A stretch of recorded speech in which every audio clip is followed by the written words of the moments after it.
with the most, Doctor. I love big titties.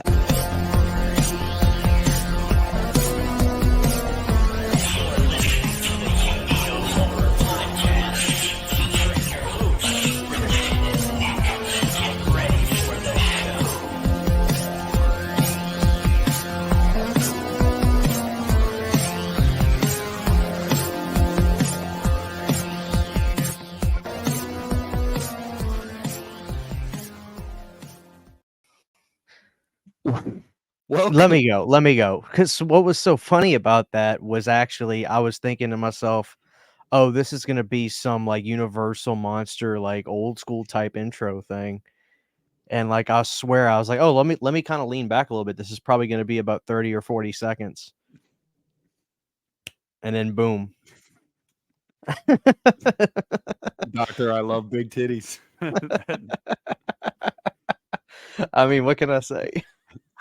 I took my kid to this indoor playground today. He loves to go there, and it's actually really cool. You have to get wristbands that match with your kid, so like Mhm. no one can steal your kid. They check the wristbands as you leave. So like I'm serious. So I walk in there. That's what it's for. And I That sit sounds down. like such an Arkansas thing. Hey, we all never mind. I'm gonna insult people from Arkansas. Never mind. Continue. There's only like 50 people live there, so it's not a big deal. But um and so I can sit down where all these like comfy ass chairs are, where all the parents sit down, which is just overlooking the indoor playground, and let them run around for like 2 hours. And I was sitting there and I was like, I need to put together an intro. And I kept thinking about Dr. Wolfenstein, and I don't know why. And I was like, Is what could this I when you're in do? the shower, like everything else No, Halloween related? Okay. no. That only Halloween related. This is House Okay. of a Thousand Okay. Corpses. So Okay. yeah, Okay. come on. But yeah, I was like, oh, Doctor, I love big titties. Like that'd be great. So hell Well, yeah. it came together nicely. Hey, I'm trying to mix it up. My editing skills are getting a little bit better as time goes on. So but yeah, what's up, everybody? It's July. We're here. Christian dropped this on me last minute. He said, dude, I don't care what you got going on. We got to do this right now. And I was like, oh my God, like, okay. So my kid's running around unattended. No, I'm just kidding. He's in bed. We're doing this for you guys now. We're knocking it out while we both have the time. We previewed what this was going to be, but before we get into that, we got to do the natural pleasantries. What's going on in the world of Christian and Louisiana? Dude, just the same old. What's crazy is like when I was at work today, I was like doing my paperwork and stuff, and I had to get the date for one of my sheets, and I'm just taken aback by how fast. I mean, time goes by fast, but I really think this is the fastest year in American history. Like, I feel like everybody would agree that there's no way it should be July. I just turned 30, and now I'm already 32. It's like, what the fuck is happening?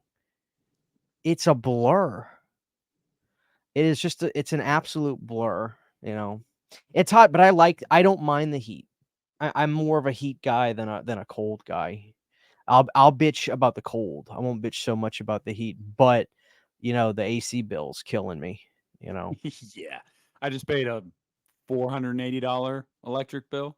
It was sick, Jesus. dude. 400? Yeah, Wow. yeah. Well, part of that was because my brother likes to fuck with my thermostat. If any of you guys are, well, Christian is, a lot of you guys are adult men, homeowners, or even if you just rent, you don't touch the thermostat of somebody's Hell no. house.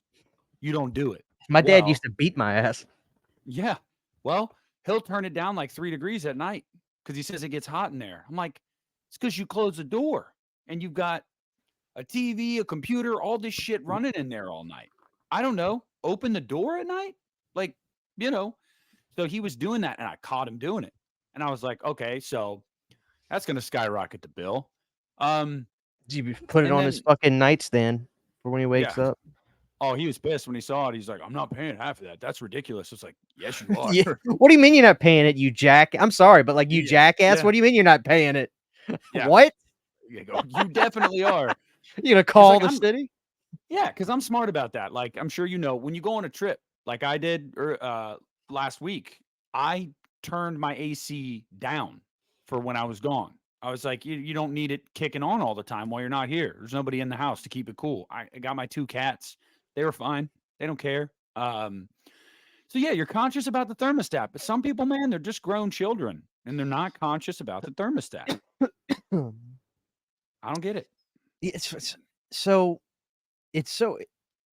when I was growing up, my mom was in charge of the thermostat, but my dad would correct us for it. And my mom, she was constantly cold. So our temperature in the house never got below 76. Now, some people are like that. My wife lives it's that fucking ice age in this house. Oh, God. And it stays at like 68 in here the whole time, and I'm just freezing my ass off. That's why do people think I wear sweatpants in July? It's 68 in my house. Sydney keeps it blasting cold. So, it was a culture shock when we moved in together, but, like, to me, like a 72. Just give me like a 70. That's what I have my house at right now. 72. You know, low 70s.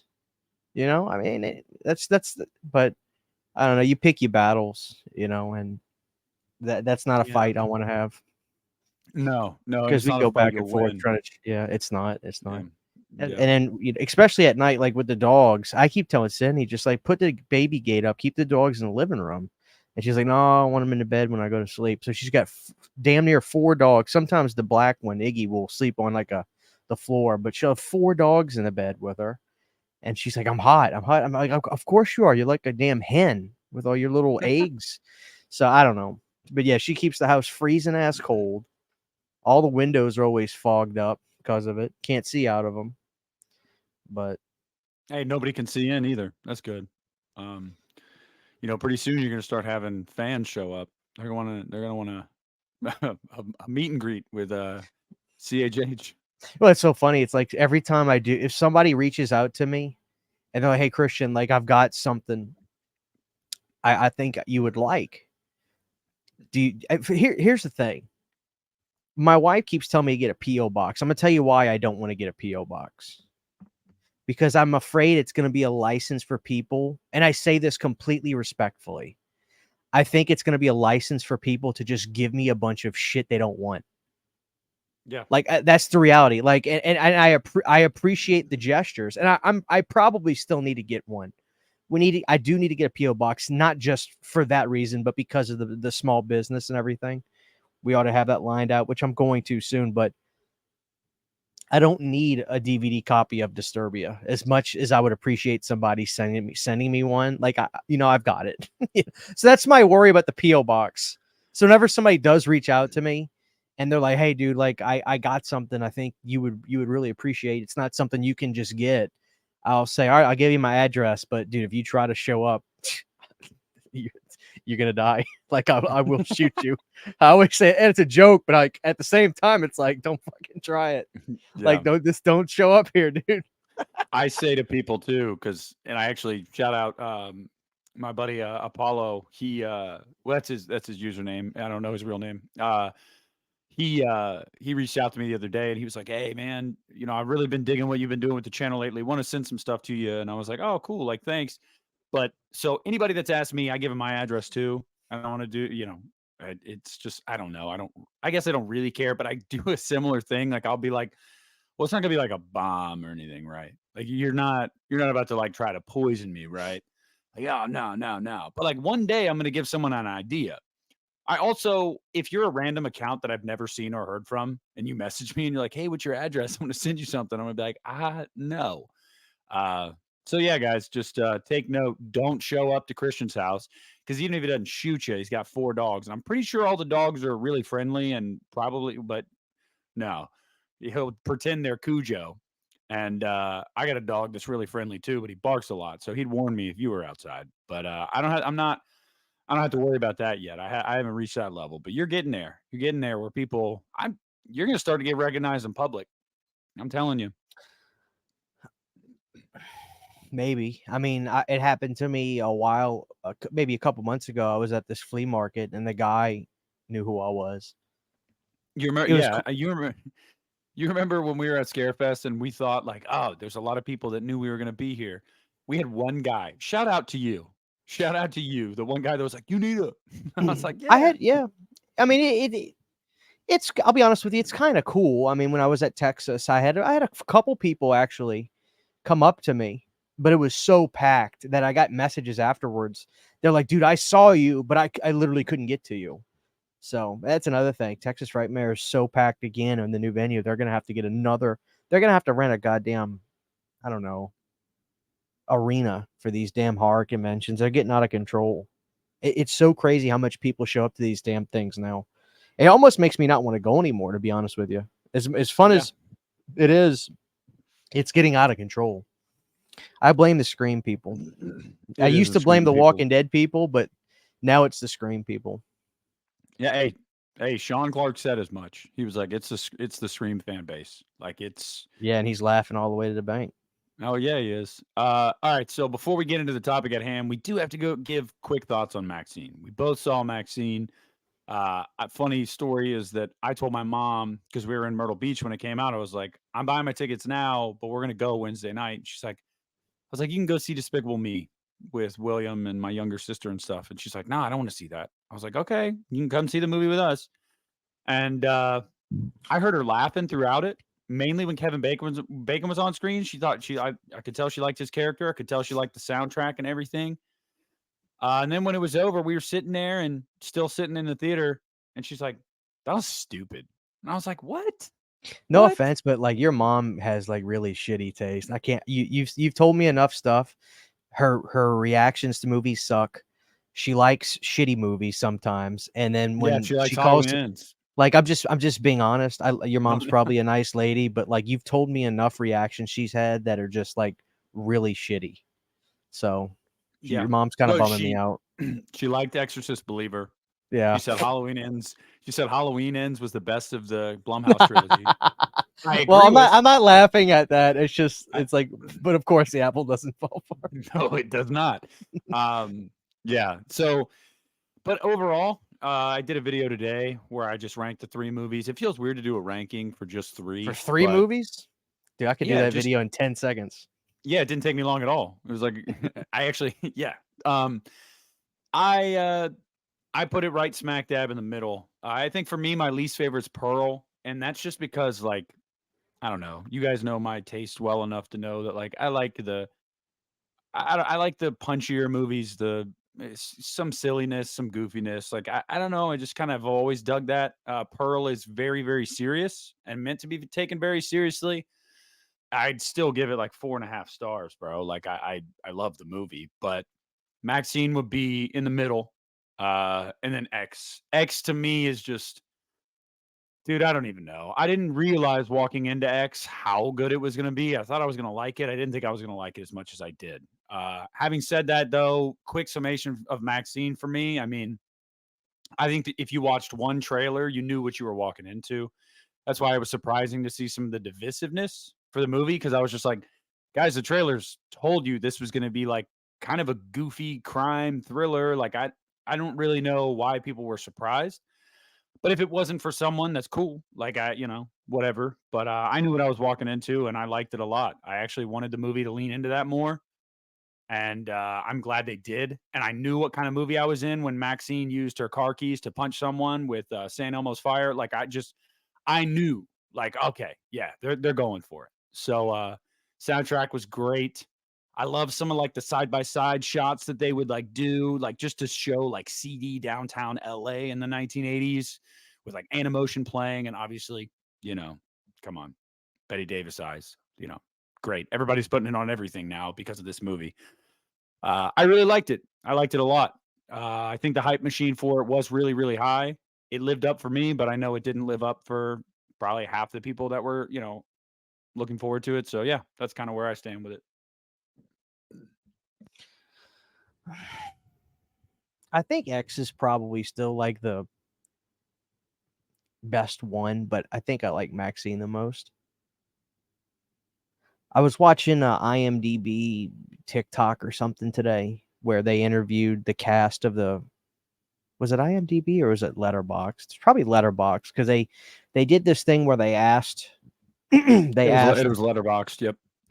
I saw it too. and they asked the favorite 4 movies, and when they got to Ty West, I fell in love with this guy, and then Maxine made so much sense to me when his first movie was Vice Squad of his favorites, which is literally this great downtown police mystery killer drama. I was like, it dawned on me. I was like, because I love Vice Squad. I was like, holy fuck.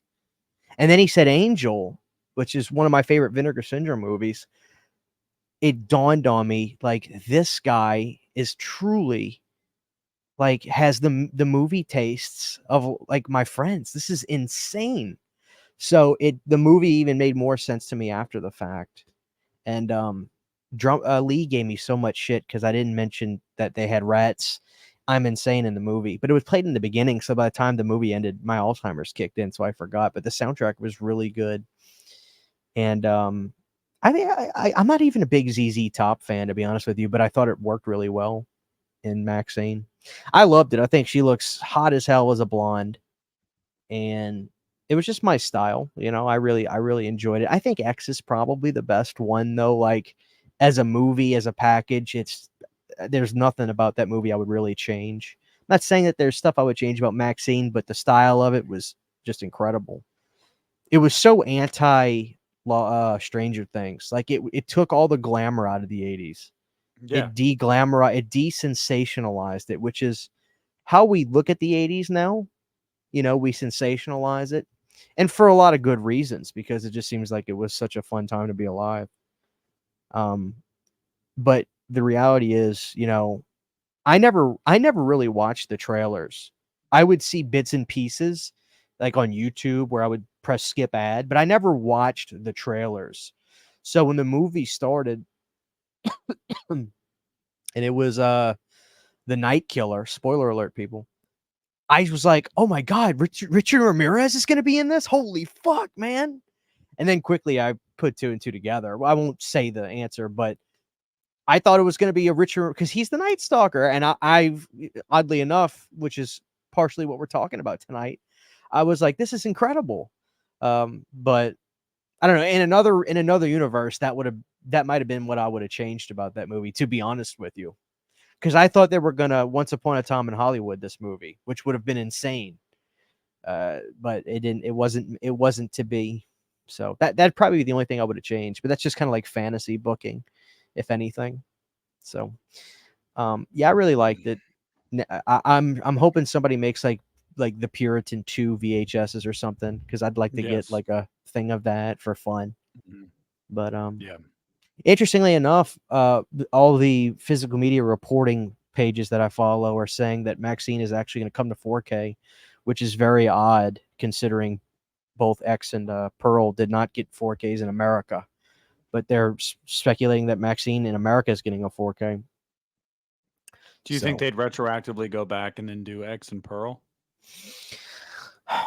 You would think so. I don't know what A24's thing is. Like, they did 4Ks for Midsummer and Hereditary, but like, I can't. Maybe Hereditary had a 4K. I can't remember, but I felt like it was after the fact when they did it homebrew style, like they did it in house, A24 branded. So I don't know.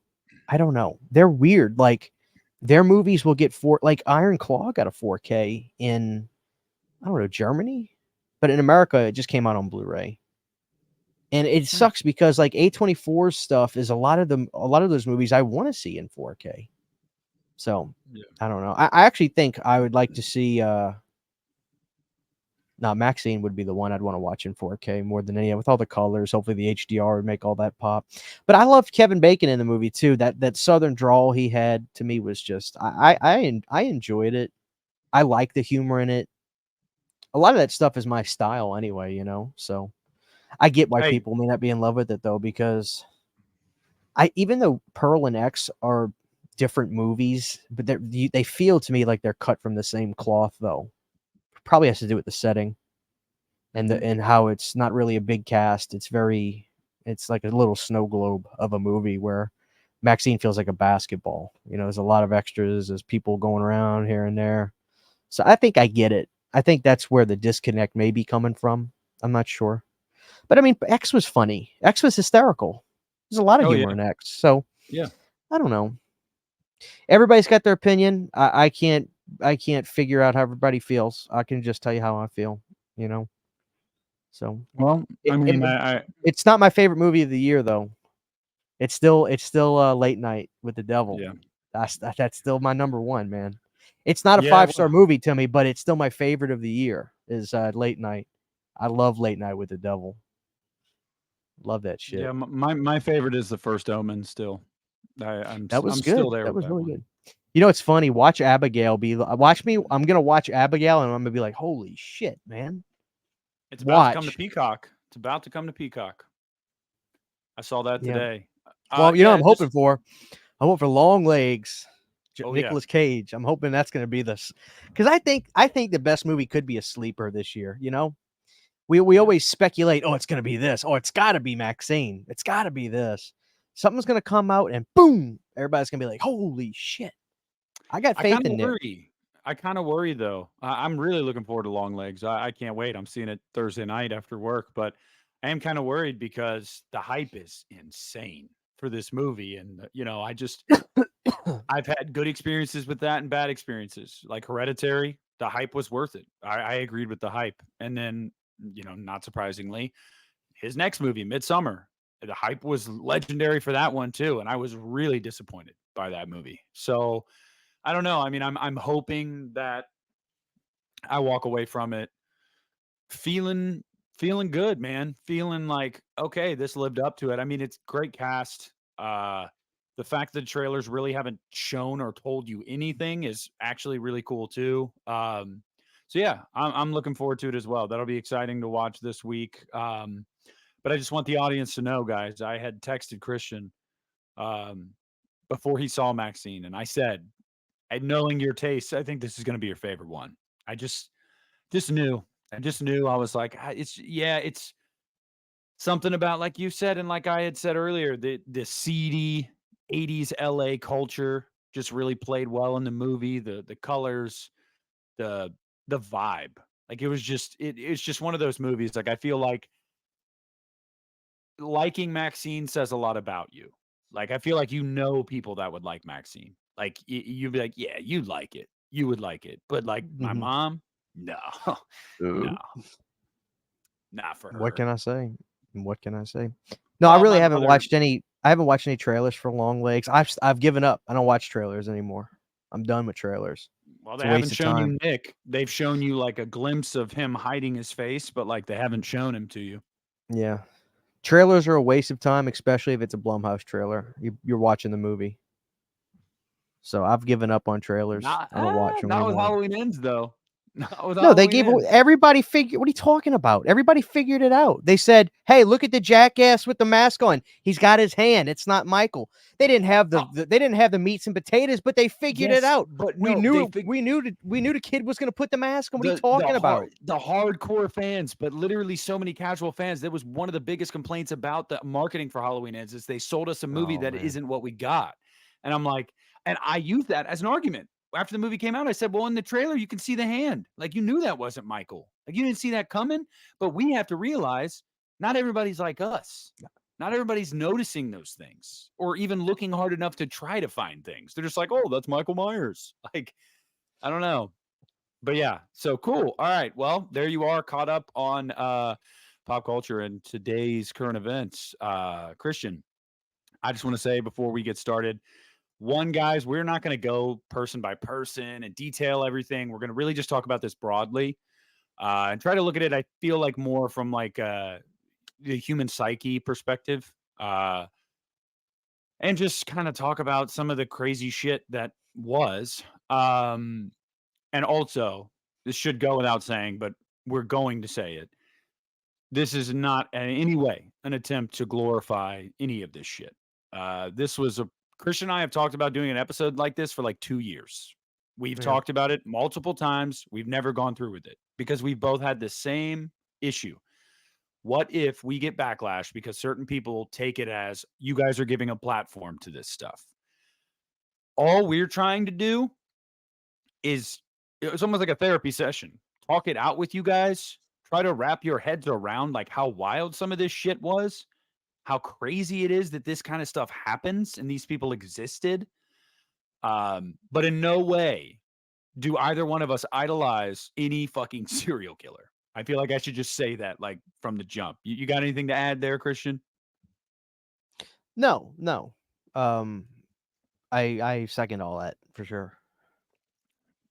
All right. Well, you're very, very passionate about this stuff. I don't know. How do you want to That start sounds this? so fucking funny right after saying that.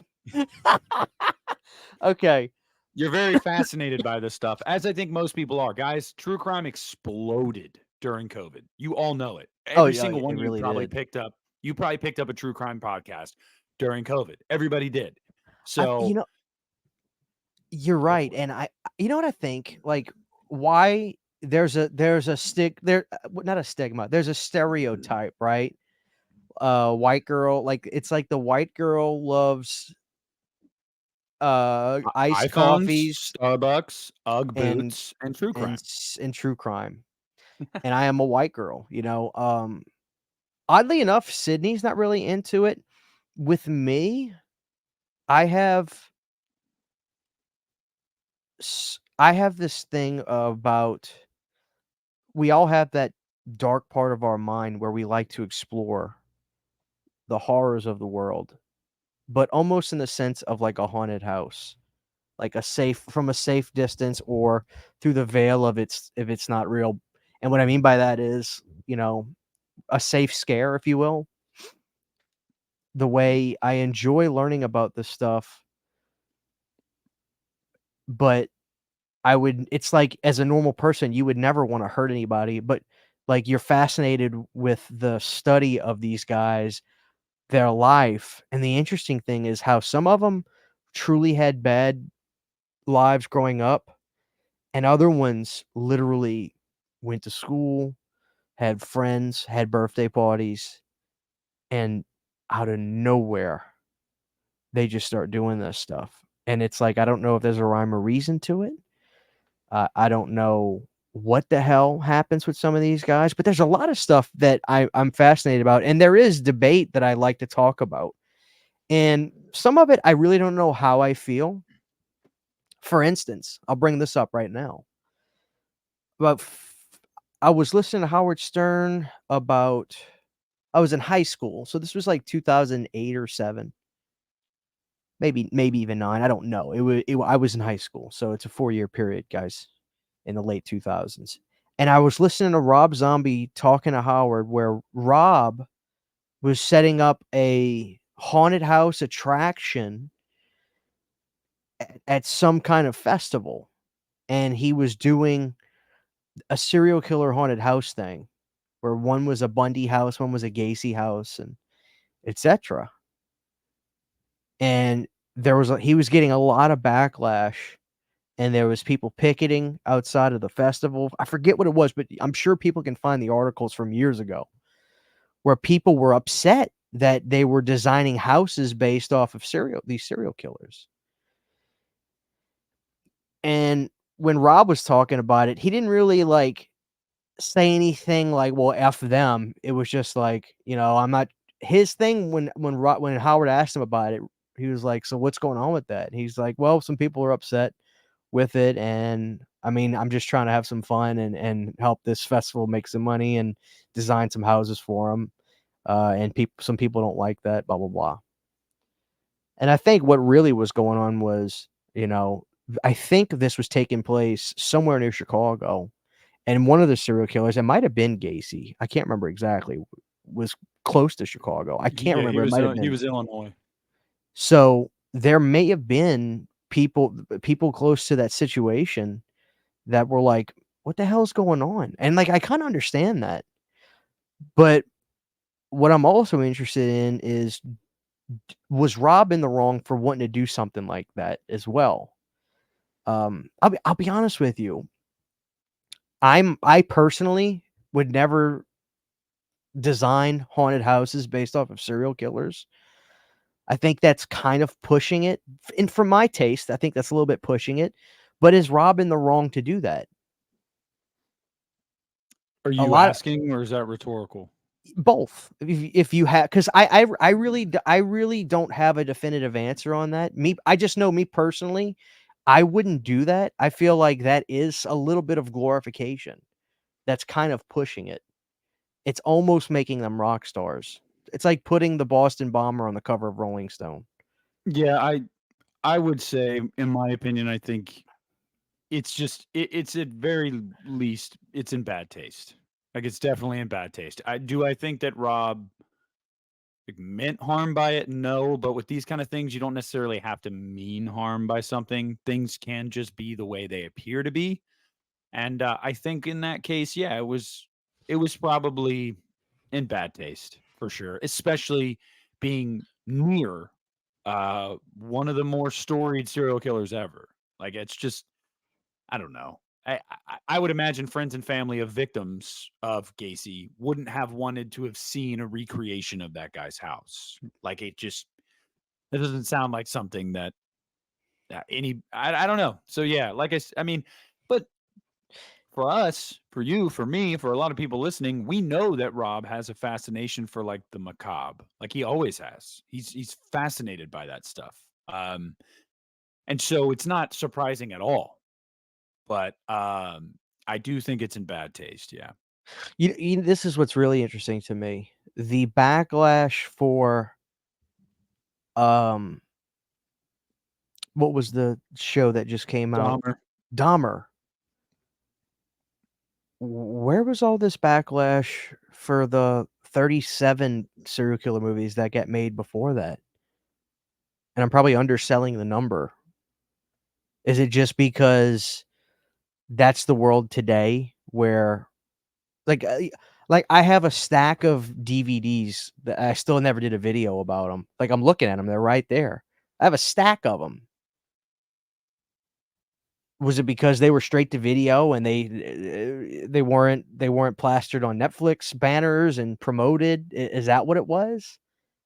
Is it because it's been beaten into the ground a little bit maybe? Or was it just too real? The show? I mean, I know that guy that did the guy that played Dahmer, like I watched the show. Actually, I have 2 episodes I gotta finish. But that dude, I've watched enough Dahmer interviews to know he kinda has this shorter, talk to him and, "Sorry, I've got some bad meat in the fridge. I'll take care of that." Like, this guy had his voice to a T. It was scary. Mhm. And I just wonder if maybe it's almost too fucking dark. Because I don't know. That's fascinating to me, how this guy has been able to recreate Dahmer that well, Yeah, I you think know? I think it's twofold. Yeah, Evan Peters was great as Dahmer. Like he was genuinely great. I think that one, it got a lot of backlash because it was so popular. I think that, like you said, a lot of the ones you're like, is it because a lot of them went, straight to DVD? Yeah, they didn't really get the limelight like this one does. I mean, this one was plastered on the front page of Netflix, so tens of millions of people were seeing it every day when they logged into Netflix. So that exposure to it, I think, really brought it back up in the public eye. And I also think it's because, yeah, it was very dark. I mean, this details pretty much every murder, like every heinous thing that Dahmer did, the aftermath, how he continued to get away with it in gruesome detail. And I think that that's hard for people because look back no further than a couple years ago with Extremely Wicked, Shockingly Evil, and Vile, the Zac Efron Ted Bundy movie that Yeah. took a different tact. It didn't show violence till like the last 5 minutes of the movie. Like it was very much a story focused on Bundy in prison and trying to, oh, I'm innocent, but like the movie definitely portrayed like, no, he's a fucking monster. Like he's an egomaniac, but like we're not going to show you all the things he did. We don't need to get into detail about that. And I think that's why there wasn't backlash for that one.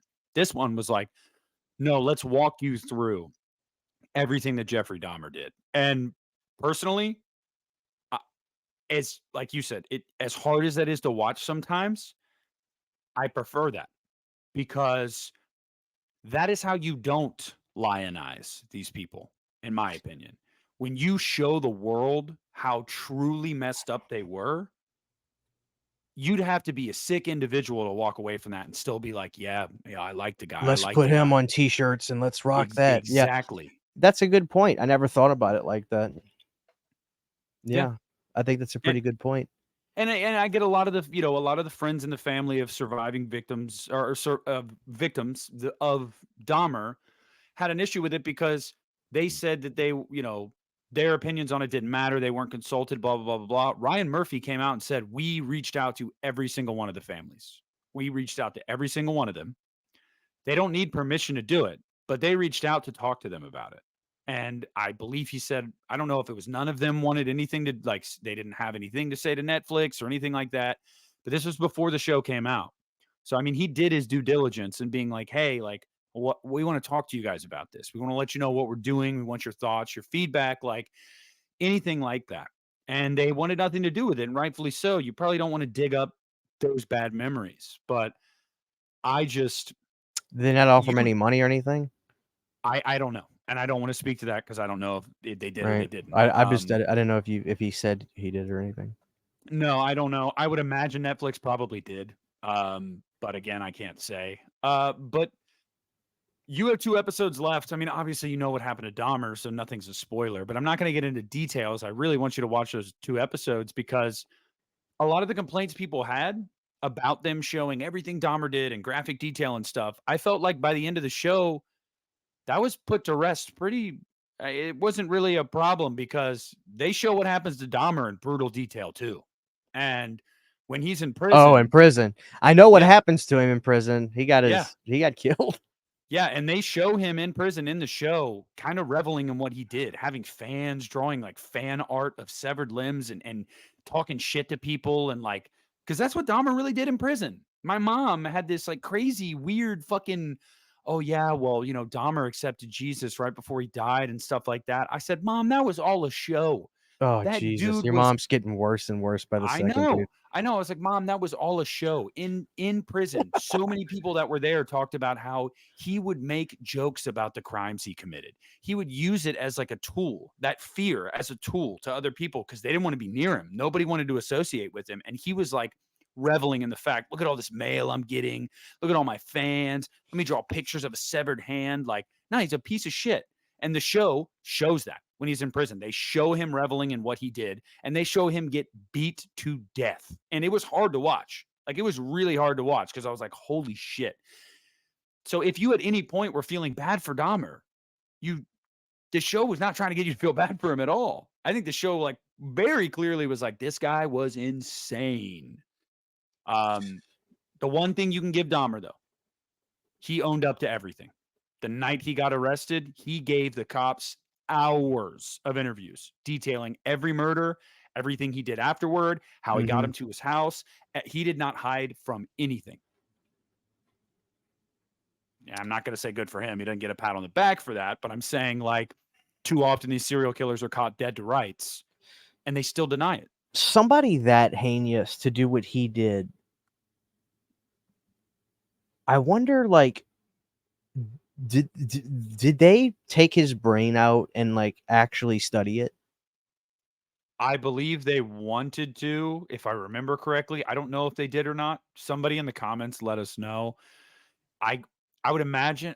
I don't know. I'm gonna Google it right now because Because I feel like somebody that messed up in the head, I don't feel like you can have a bad enough childhood to be edged towards doing something like that. yes, his brain was studied and scientists found no physical abnormalities that could explain his behavior. What he did. Wow. See, that's even more of a mystery. You mentioned something at the top. You said there is a specific argument or debate you want to have. Is it the nurture versus nature one? No, it was in reference to the zombie thing. But Okay. that is something I, of course, want to talk about because I do feel, of course, there's guys like Tommy Sellers, I think is his name, who was like a Georgia serial killer who literally was just born into being graped and that sort of stuff his whole childhood, who just started killing after he got older. Like, he had no childhood. And I do think that there is certainly some people, not that there's ever an excuse for it, that are led down a path to just stray further and further away from, I guess, normality. And I don't think anybody would really flat out. I don't know if anybody could really flat out deny that can be a factor. I mean, we see that a lot in movies, and some of these guys will tell you, like, I think the guy I'm referencing to, I think his name is Tommy Sellers. You'd have to Google it to just verify me. But the guy I'm thinking of, he said, he was a serial killer, and he said, like, I don't know what love is. I have no idea what that word means. When I was born, from the day I was born, I was all the words I'm not supposed to say every day for my childhood. So all I know how to do is hurt, and killing does nothing for me. I don't feel pain. I don't feel sadness. So I do anything I can to try to just hurt people. And again, guy's a serial killer. He's going to rot in hell. But I do think that there definitely are cases where if these kids had were treated fairly and had at least a little bit of compassion, maybe we could have a few less of these guys. I don't think that's controversial in the least to say. No, You no, it's know, not. I've always felt like the argument, though, is it's always been a bad faith argument because I don't think it's ever one size fits all.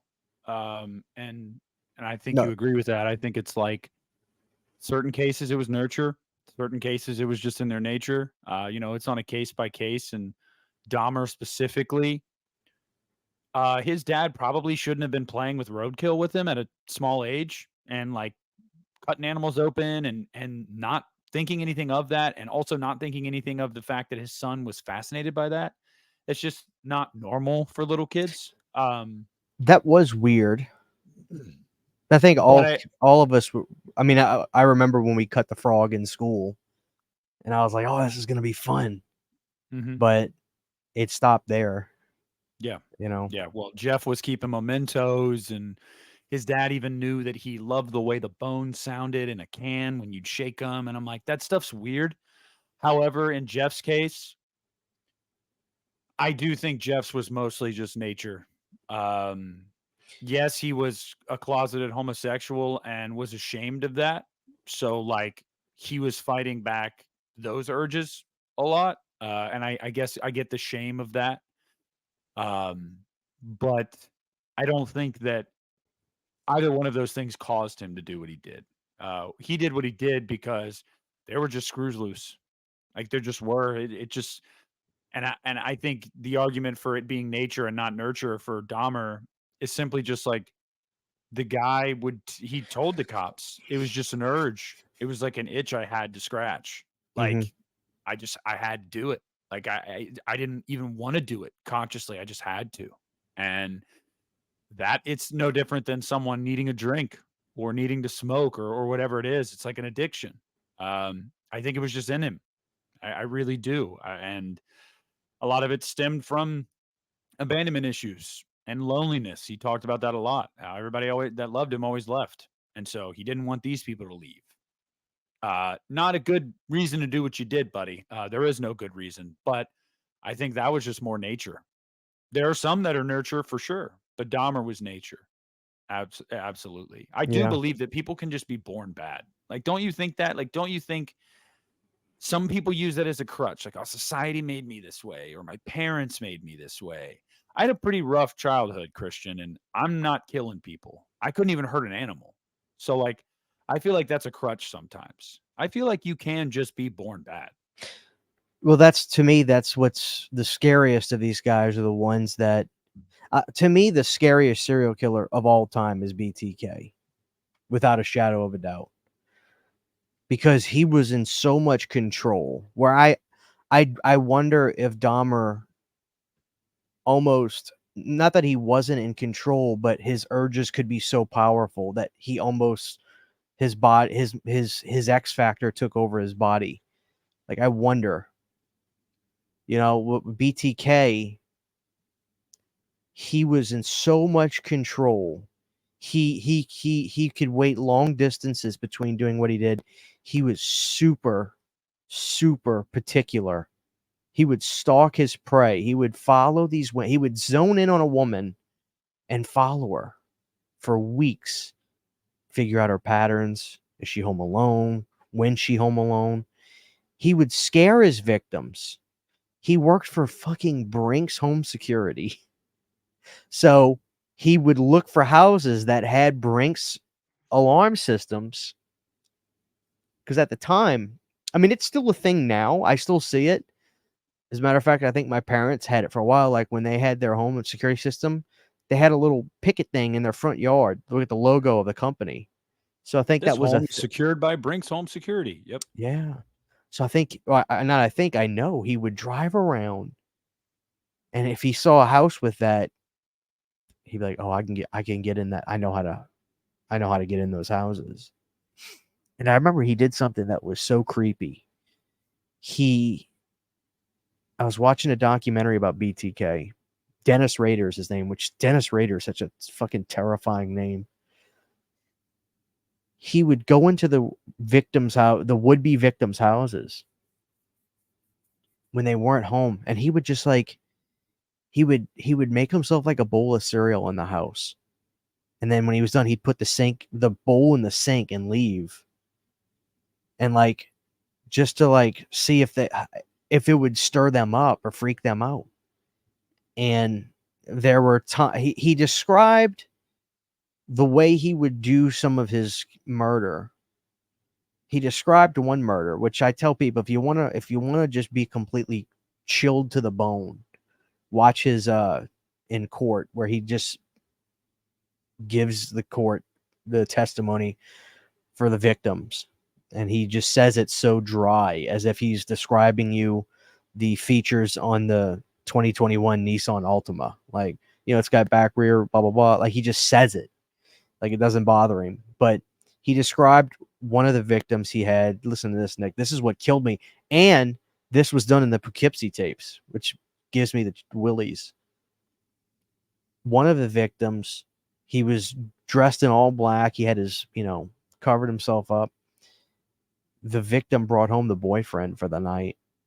He waited in the closet while they made love. They had a night together until the guy left. Then when she went back into the bedroom to settle down, that's when he came out and killed her. He was in the closet the whole time. That freaks me out to the bone that he would do that. But when he knew he was getting hot on the trail, he could stop. Like, he had control to just stop. But eventually he got too big he got too obsessed with wanting to be famous. He got mad because like they would write about him, but they would kind of get stuff wrong in the paper, so he would write back to correct stuff. Like, he was definitely a narcissist. And the fact that he would have gotten away with it if it wasn't for his ego, that he wanted to just be famous, almost like the Zodiac, I think. They traced his letter in 2003 that he wrote on a computer. They were able to get the information on a floppy that the jackass sent to the news station. They could trace the intellectual, not the intellectual. They could trace they can trace where that floppy disk was done somehow. The technology was well enough to where they could trace it back to the computer where it was done. And they figured out who was using this computer, who has access to the computer. Oh, there he is. And I in some there's a couple documentaries about Dennis, but one of the documentaries I watched, one of the cops said something like, when we went to go get him, the cop said I could almost see a hint of a smile, like, okay, finally I get to be famous. Like that Dennis, and he had a family, he had children, and he went like 10 years at one point without killing somebody. Like 10 years. He was in that much control. That's what scares me about Dennis. He was the devil. He was in so much control. He freaks me out the most. And he was a part of society the way Gacy was. Those are the scariest ones to me. That because Dahmer, you could argue he lived a double life, but not really, right? Like, he just kind of hid from society, and so much he was a shadow, right, of society. But Dennis was a member of the church. He had a prominent job. People knew who he was. He had multiple jobs, and he was like a fabric of his town. That's what freaks me out, because I say to myself, how many times is there somebody in my town that has horrible secrets that I don't know Yeah. about? Oh, probably. That's what freaks me out. Yeah, to what you asked before you started talking about it, because you were like, the creepiest thing was that he was in so much control, and you were like, was that the case with Dahmer? I think that Dahmer, it was very clear, and I think he said this. His urges took over. Yeah, like he got really sloppy at the end, and it was just like he couldn't satiate that craving anymore, and he got sloppy and he got caught. But the difference was, when Dennis got caught, yeah, you're right. I remember seeing that in a documentary as well, that it was almost like he was kind of happy that he was going to be famous. And Dahmer was happy. He was relieved that he didn't have to live this lie anymore. It wasn't about being famous. It was just, thank God I can just fess up to all of this shit, and I'll be put away somewhere where I can't do this to anybody else anymore. Right. And I'll never forget what he said in one of his like TV broadcast interviews when he was in prison on death row. And they asked him, like, do you feel like if you were let out, you would do it again? And he said, truthfully, yes. Like, it's just something in me. Like, I don't know what it is, but if I was put back into society, I'd do it again. And yeah, his was an urge, and Raiders was, I'm not sure it was an urge too, but He described it as Factor X. He said, "What the only way I can describe what it is this evil thing in me called Factor X." And when it would tell me, "Okay, let's go, let's get another victim," he would have to abide to it. But he said he also could swallow it if he needed to, which is yeah. how he could separate the time. He could literally just go 6-7 years without killing anybody. Like Dahmer couldn't do that. Gacy couldn't do that. Bundy couldn't do that. Theirs was they Bundy got yeah. Bundy was the devil, truly the devil to me, though, Mm-hmm. because Yeah, wait, he was there's no argument for nurture with Bundy that I've been able to find. And everything I've watched, everything I've researched, the guy was just a sick fuck. Like there's no other way around it. And the worst part was, he defended himself in court gleefully, like mocking the prosecutors, the police, the victims, the evidence. It was just like, to be so evil.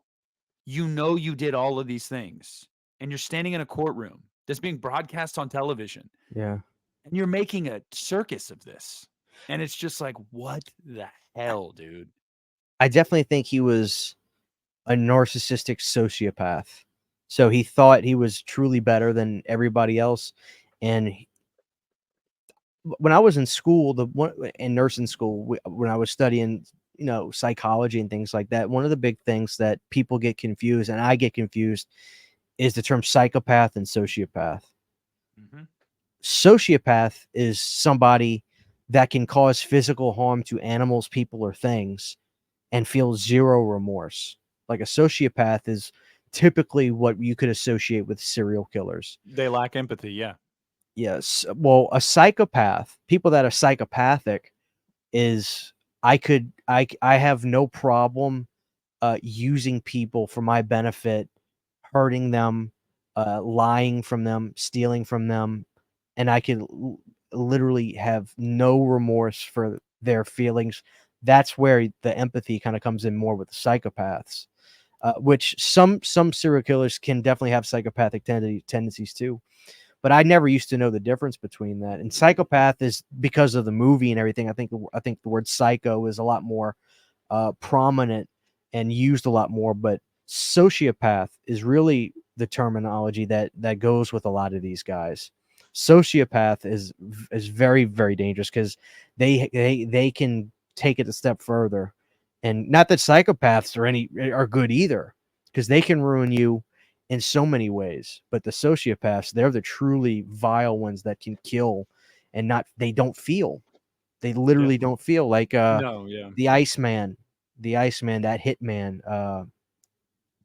dude would just I forget the Iceman's name. He told this story that was fucking scary. What's the Iceman? He was like, he worked for the mafia. He literally killed 20, 30 people for the mafia. He was a hitman. He was known as the Iceman. His name slips me. But he told this horrifying interview on 60 Minutes or something. Are you looking up his name? Mm-hmm. Yeah, give me the name of the Iceman.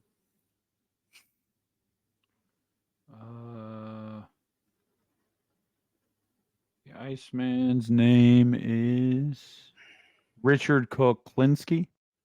That's it, Richard Kuklinski. Yeah. Yeah. He told this story that is out of a movie. He had a victim, and he was like I said, he was a hitman. This is what this guy did. He said he was getting ready to just pop this guy in the head. Said the guy was just crying, begging for mercy, and the guy just started praying in front of the Iceman, and Richard basically looked at him and said, "What are you doing? Are you praying to God?" And he was like, "Yeah." He goes, because the guy was like, "God, please get me out of this. God, please get me." The Iceman said, and this just makes my blood run cold. He goes, "I'm going to give you 30 minutes. You pray to your God for him to save you and get you out of this. If within 30 minutes he does, you get to live. If not, I'm going to be back and I'm going to shoot you between the eyes." And he said, he's like, I left the room. The guy prayed and screamed and begged for God to save him. In 30 minutes, it never happened. I walked right back in. I shot him between the eyes. And I'm just thinking to myself, holy fuck. If that's not the most insane thing, like that's the most cold thing I've ever heard in my life. If that's not, I don't know what is. Just to put to throw God back in the guy's face too. Jesus. Yeah, that's what Dylan and Eric from Columbine, they Do you were believe in God? Boom. going around and they made a mockery of it too. And it was just kind of like, and that's, as someone that grew up religious, that always really bothered me, because if you believe like the teachings of the Bible and stuff like that, you're never supposed to denounce your faith ever. So like, if there are people going around asking you if you believe in God, and if you say yes, they're going to shoot you, you're caught between a rock and a hard place. Do you lie? Oh, cool, I lived. But if heaven's real, I'm fucked now. Or, so it's just, I don't know. That shit is, people that do it like that, that just, they don't, they don't understand. They don't have the capacity to feel remorse or anything like that. It's just like, this is just another day to them. This is just another thing that they're doing. And specifically when it came to Bundy, dude, some of the shit that was detailed from that sorority house was like, I mean, it was graphic. Like, it was messed up. And what really pissed me off about Bundy was he didn't admit it until days before he died. Until he knew it was over, he decided to start admitting it, and then even said that he was only admitting it, only giving them information so he could extend his, his Right. days. Yeah. And it was like, that is a sociopath. Ted Bundy was a sociopath. Like, everything was a means to an end for him. He, no remorse. Just none. He just couldn't. It just blew my mind too. It blew my mind that, like, and to see how people sensationalized it during the trial. These women that, I don't know how you could hear that stuff, the details, and then see this guy in the courtroom and how he presented himself, so smug and arrogant. Like, I would have known if I was on the jury within 5 minutes. This guy did it. Like, this guy did it. It's just, man. The women thing is weird. When Ramirez was captured, I think he even got married in prison. Like, these women just flooded. They were in love with him. And I remember asking Sydney about that, and she had an answer, but I forgot what she said. She didn't have an answer like, "Well, it's because of this." It was like, "I think it's because there's something." I don't know what she said, but I that's what scares me the most is these broads that were flying to California. They see them on TV. There, you can look up the interviews of these women Mhm. showing up at the court, and they're just like, I see the real person, or I can fix, like, I don't know, like I that's can what's back and fix him. that's what's scary to me is how those women can just boom. That freaks me out. That Brainwashed. truly freaks me out, Yeah, and you and know? the thing about Ramirez too, to touch on him a little bit, he was really sloppy with what he did. Yeah, and so are Almost the getting caught cops. yeah. Oh yeah. Ramirez almost got caught multiple times. And if the LAPD had been, I don't know, just somewhat serviceable, they would have caught him. Uh, and I also hated, I really, really hate when these guys have a scapegoat. And he was like, I did it for Satan. Like, shut up, dude. Like, were you like the original edge lord? Like, you're so, like, that's so lame. Like, no, you did it because you're just messed up in the head. I don't even know if Ramirez wanted fame, more so just was like evil. Like that one is one I've always wrestled with, and I tend to land on he was just evil. Like he was just an evil person. So, why do you not think he could have been doing it for Satan then? Do you think it's just too outlandish to think about? I mean, if you're gonna say he's evil, I'm Then just devil's he could have advocate been doing it. because He could have been doing it, yes, to glorify, but I think he used it as a crutch to explain why he was committing evil acts. Maybe he was actually like, I'm doing this for Satan. This is going to give me some, I don't know, clout when I get to hell. I'm going to get special treatment in hell. Maybe. But I don't think when he started doing what he did, when he started having thoughts before he actually did these things, I don't think that was the impetus for it. I think it was something that he concocted along the way. So when he eventually got caught, he seemed like he had a motive. When in Mhm. reality, I think it was just like, I'm a sick dude that wants to take advantage of women and kill them. Like it's just, and also the thing I didn't understand about Ramirez is he didn't, there was no rhyme or reason if he let you live. Sometimes he just did. Like it was just like one day, and that's another reason I'm like, you didn't do it for Satan. You didn't actually do it for Satan because if so, your creed would have been to assault these people and kill them. Like you wouldn't have let some live. Why would you have shown mercy? Satan doesn't show mercy. That's another reason why I'm like, that's just a crutch. You used it as a crutch, like because he would let people live sometimes. It's just like you were just satisfying urges that you were struggling with in your brain that you didn't even really know what they were. And you were just acting on them. And some days you were like, I'm in the mood to kill. And some days you're like, honestly, I'm not really in the mood tonight. And like, yeah, honestly, Richard Ramirez, although he did terrible things, I've always thought he was a little bitch. Like, I've always thought he was a little bitch. I don't know what it is. Like, this smug, like, just arrogant, tiny guy. He wasn't a very big guy. Like, I just thought he was a little bitch. Like, I was just like, you, and then using Satan as your crutch. Like, man, yeah, I just think he's a punk or was a punk. he was used in, I wanna say it was American Horror Story. 1984. Yep. Yeah, he was, which was very interesting for them to go that route, and this brings up something else. It's kind of a ludicrous argument, but I still get it. Was Charles Manson a serial killer?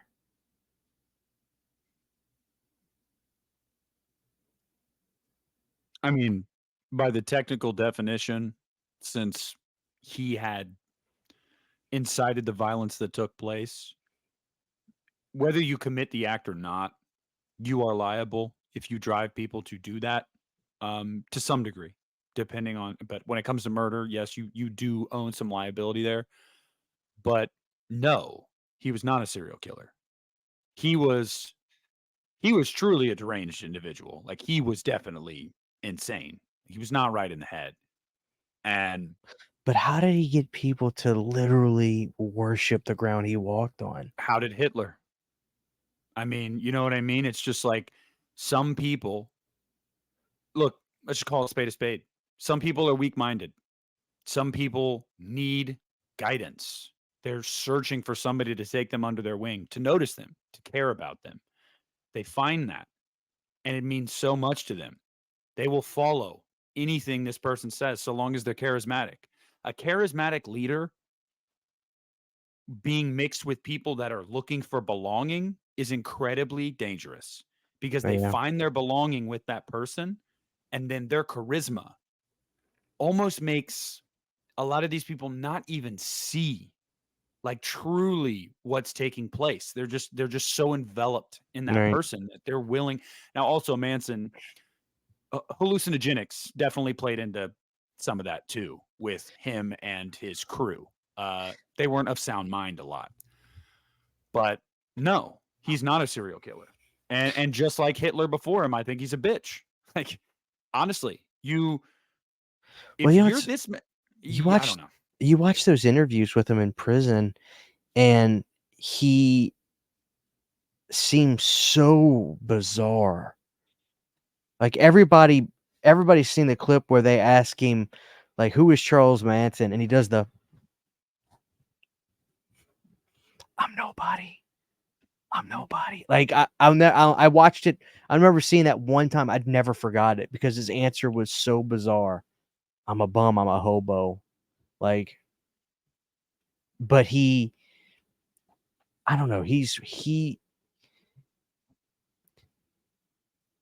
I read before. I picked up a couple serial killer books in the past, and one of them I got was actually done by the guys that they have a really big horror podcast. You probably know the name of it. I have the book, but I forget the name of them. The last son of a bitch. The last Something podcast on the left, on I the think. left. So, Yeah, yeah. and they put out a serial killer book, and it might have been from that book, or it might have been a different one. I forget. But there was a lot of speculation that Manson never did drugs. Oh, he did fucking He drugs, made dude. he made all of his people do the drugs, and that's how he really got mind control of them. I know he made them do them for sure, but I believe it's been accounted by, what do they call them, the flower children, like the girls and stuff. Like, they all did drugs together with him. And just seeing the dude in interviews, his brain was fried, dude, fried. That man, he did irreparable damage to his brain. Like, it was fried. And um I know that, and I've heard the same thing. I've heard the speculation, but like from what I've seen and what I've read from the people that were a part of that, yeah, I definitely think he did. And I think that as time went on, Manson himself and certain people that were close to him tried to distance him further and further from that stuff. Well, technically, he didn't kill anyone, and we also don't know if he did this or he did that. Like, in reality, he was a weak man. He was a weak man that I think if you're a killer anyway, you're a weak individual. If you think it's going to give you power to take life from somebody else, I can't ever put myself in that state of mind because I couldn't hurt an animal. I've even had the conversation many times. If someone broke into my house and I had to defend myself and they ended up dead, I would feel bad after it was done because, like, I don't want to take a life. So, like, I already feel like it makes you kind of weak and lesser than to do that. But it makes you especially weak that you would brainwash others to do your dirty work for you. That's just, small men throughout history have always done that. And it's just, I don't know. Jim Jones too. Um, he was messed up. He was messed up, but he was charismatic, and he sold a lot of people a dream. A lot of people that were looking for belonging, he sold them a dream. Yeah. And The interesting thing about the religious cult stuff is these guys, they're able to make all their parishioners think that they truly are closer to God mhm. than they are. Like, they are the link between God and them. And there's documentaries about these cults that I've seen that'll just, if people can stomach it. There's a documentary. It's called Holy Hell. It's one of the worst cults I've ever seen. And one of the cult members was a videographer, a filmographer who went to school for it. He had the whole documentary is shown through actual footage from the cult throughout the years. And this guy, who was actually in Rosemary's Baby, the movie, became one of the most evil cult leaders I'd ever seen in my fucking life. It's a hard documentary to watch, so only watch if you've got the stomach to see what this lunatic did to people. But that's what's crazy is all those cult leaders and with Manson, they had to have been so good at talking and getting people to believe what they're saying that that's what makes them so dangerous.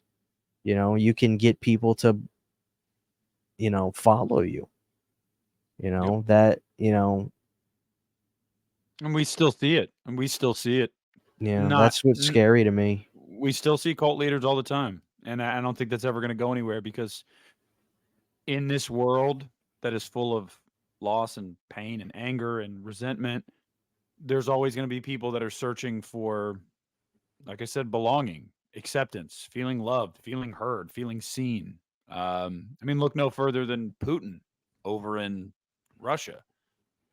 All he does is lie to his people, and he's a war criminal. He's a horrible person. He's been responsible for hundreds of thousands of deaths, and but he's a lot of his people. He's brainwashed them, and it's crazy, man. It really, really is crazy. And the next one I want to touch on is, we got to talk about Gacy. We got to talk about Gacy for a lot of reasons, because confirmed kills, I think he has the highest of like an individual serial killer confirmed. Like, I know there's been belief that Bundy was responsible for dozens more than he was actually found guilty of, but they haven't been able to connect those dots. There was enough evidence, blah, blah, blah. Gacy was responsible for 33. Now, neither one of us were alive when he was on his rampage, when he was on trial. Like, that was, late 70s, early 80s was when that was really at its peak. But I just remember, I mean, every documentary I've watched, obviously watched the Gacy tapes on Netflix too, to hear things from his own perspective and interviews with him. He too told all the graphic details at first. Like, he took ownership for all the crimes. He could detail every single one of them. And then during his sentence, I think to try to get an appeal, or I don't know what, he tried to say, well, I wasn't the only one. I was only responsible for a couple of them. There were other people involved. It was this whole operation. Now, obviously, that's bullshit. But what are your thoughts on Gacy? Like, just all of that, everything around John Wayne Gacy. Again, a lot like Dennis Rader, fabric of society. Guy ran a business. I think he was even in local government. Yep. The At killer the first clown lady at the time. Yep. The killer clown thing's a little weird because, I mean, I know he did clown work as a silly term, but I know he did parties and stuff.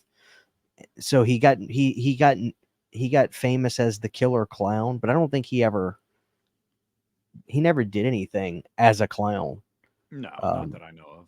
But the image of Gacy, the famous image of Gacy with the blocky blue eyes and the red mouth, as a clown is infamous.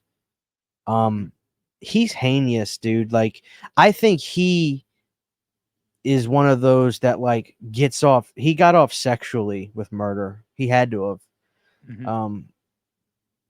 Because, it looked like a lot of the details with what he did was a lot of torture and graping with his victims, and The It crawl always space. started as a sexual encounter, or Right. that was his goal. Like, he'd Right. pick somebody up, and he would either go through with the act because the person was into it, or they wouldn't be into it, and And he he would drug. just Didn't he chloroform a lot of them? Like he pick up like there's a movie I watched. I'm looking at it right there. Ozzy from Leprechaun plays Gacy, and in the movie he chloroformed kids that he would be like, "You need a job," and he was like, "Yeah, well I have a construction company. You can start work with me. I'll pick you up."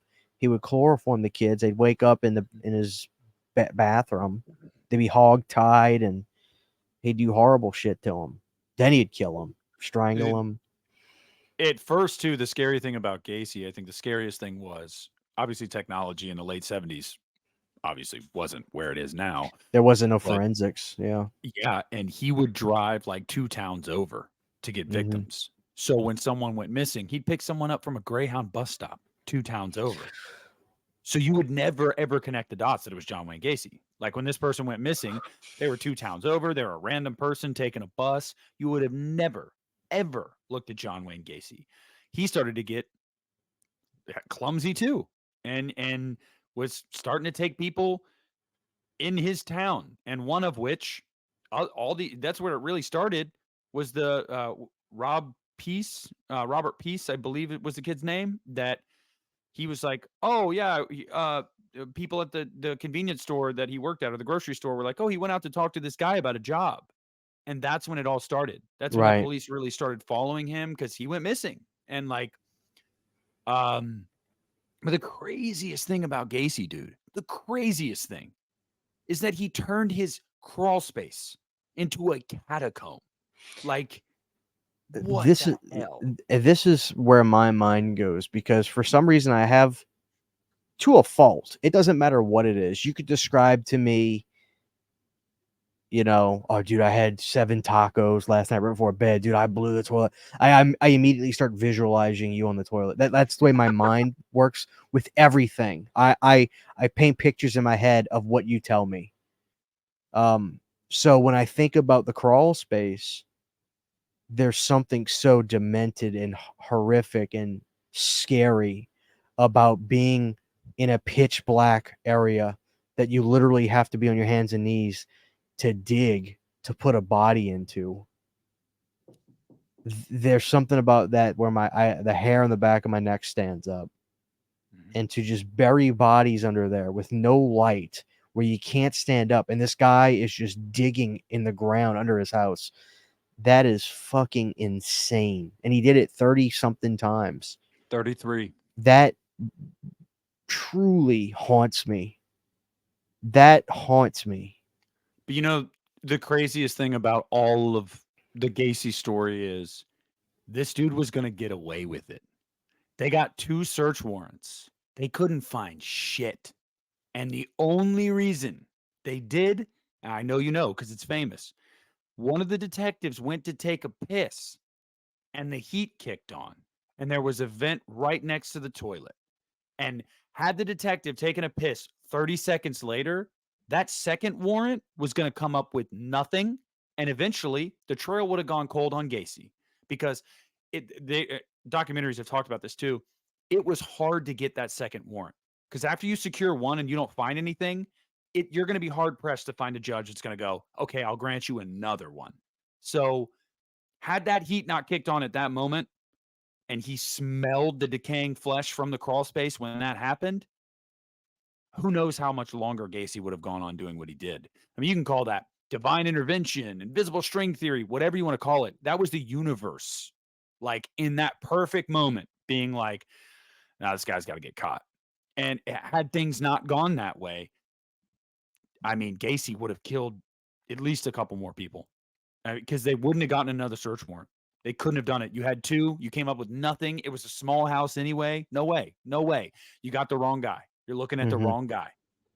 And it's so crazy how that went down. But yeah, I'm sure you've seen, because you've watched plenty of movies and documentaries on it too, the actual footage and pictures from them excavating the crawl space. And it is it's insane. It's I mean, a like you cemetery. said, yeah. And the clearance is like this much, dude. So, yeah, visualize a man dragging a corpse under there to a spot while he digs, and there's just a bot. I visualize it, and it haunts me. It haunts me.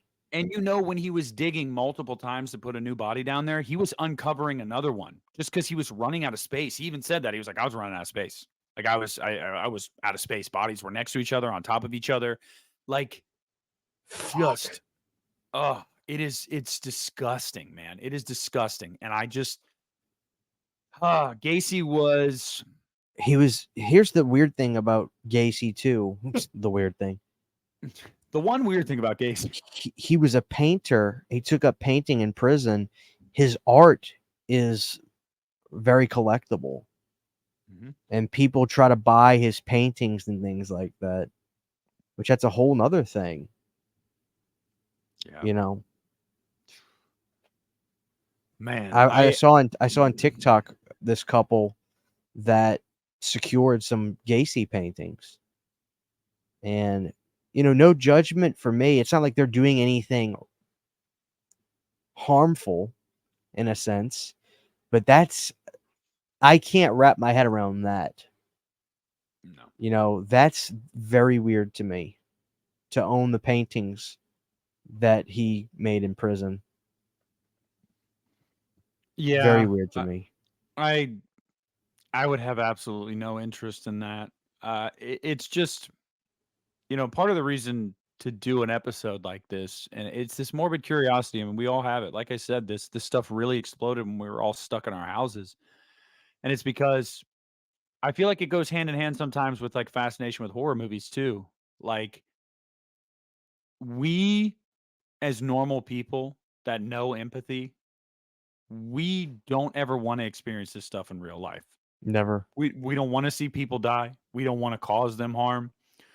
So as humans that can't wrap our brains around that, we can't help but gravitate toward this real world horrible stuff because we're sitting here the entire how could this happen? How could somebody do this? And it's just, especially when you hear from the killer, you hear their account of it, their quote unquote reasons or whatever it is. But it's just like studying. That's really what it is. Like, I really think this kind of stuff is like a form of studying, of just being like, I don't know how. Like, I've seen many people talk over the years about part of the fascination with horror movies a lot of times is because you can watch people die in fiction and it almost like blunts some of the impact of what, death is. And as a human, you're like living vicariously through that on screen. It almost makes it to this, it's like, it's not real, but it's like, I don't even know how to describe it.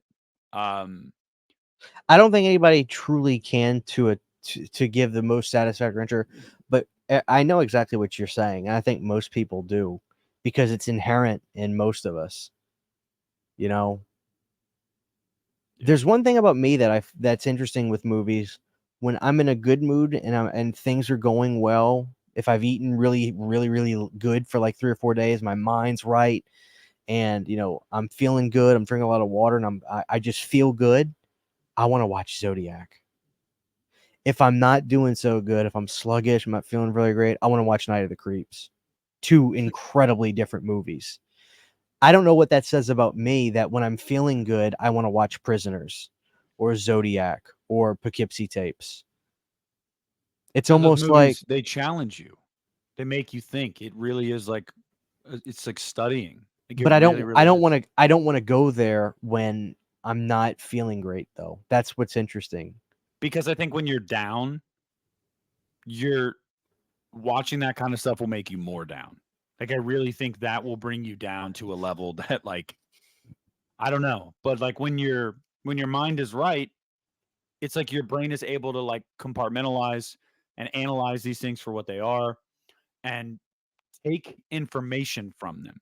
Whereas like when you're down mentally, I think it could just be defeating to watch that kind of stuff. Like, it can just be like, this is horrible. Like, I can't believe it. It's, neither mindset is like, I can't wait to watch this and see these awful things happen to people. No, but I feel like your mind has to be right to watch something like that. You have to look at it from an analytical perspective. Yeah, and I think also something about it, like I'm in a good mood right now. I could watch if you're like, dude, let's fucking watch Hate Crime. I'd be like, oh fuck, all right, let's do it, because there's something about coming out of it, like I can absorb it better and come out of it and be like, dude, that movie was fucked up, holy shit. But I can take the journey, and but if I'm not feeling good, or if I'm not doing too good mentally or whatever for a few days, like I guess like instead of being high and bouncing down and coming back up, I can do that easily.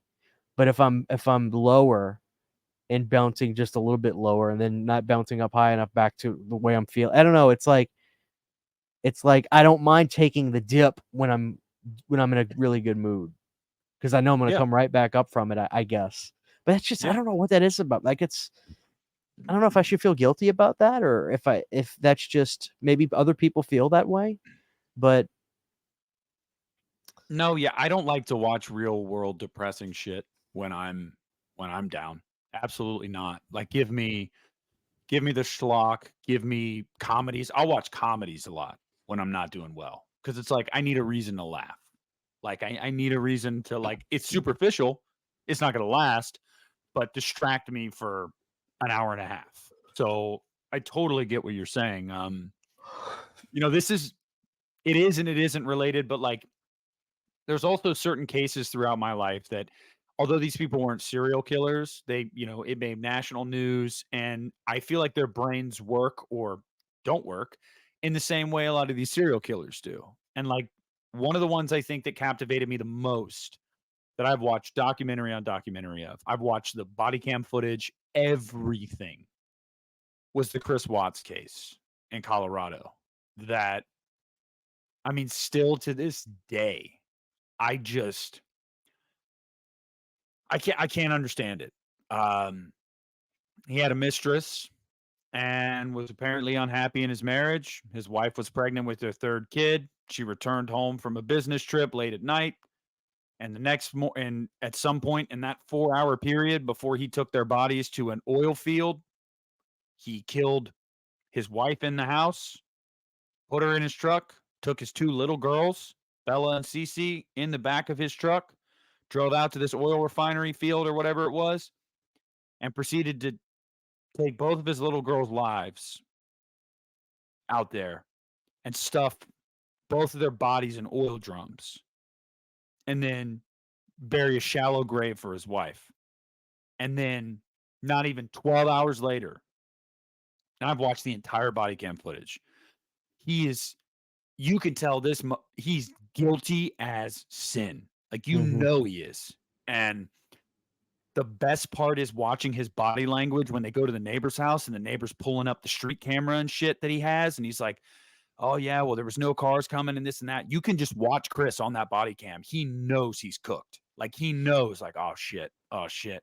And even the cop even pointed something out about him backing his truck up into his garage, like, for like a yeah, half and hour. he said, like, he was trying to justify it, like, I Load my was up tools and early. my lunchbox, and yeah. When he walked outside, the cop stayed inside with the neighbors. As soon as he walked Mhm. outside, the neighbor goes, "Something ain't right." Yep. I wonder what that broad knew about it, the mistress. She claimed she had nothing, she didn't know anything that it was gonna happen or nothing like that. But I wonder. I do She wonder.